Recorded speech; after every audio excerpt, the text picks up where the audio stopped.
Alright guys, so I got this leather stamp kit and it comes in this really shitty case. So I'm going to build something to put it in, to store it in, because this is not going to work. I'm going to lose all these pieces. So I got a little piece of scrap wood here. The plan is to drill some holes and then store it in here. And I'll build a little box for it. The first step is I'm going to cut this jagged edge off because this is just a broken piece of wood.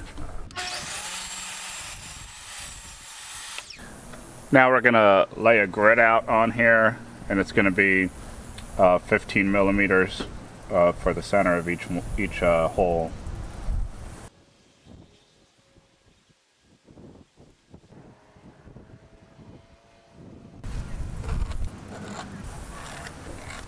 So there's the board with the grid.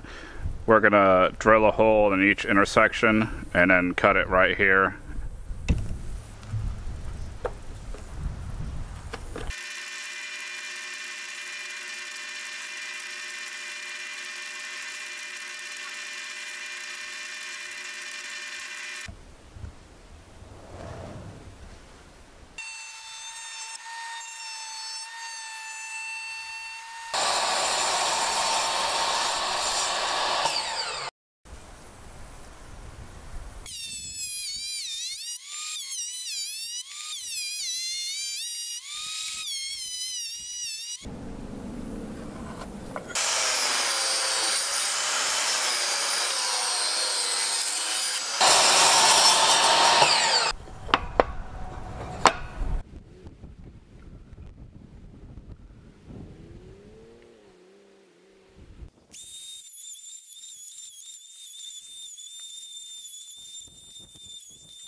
I left enough room in there for if we ever get numbers.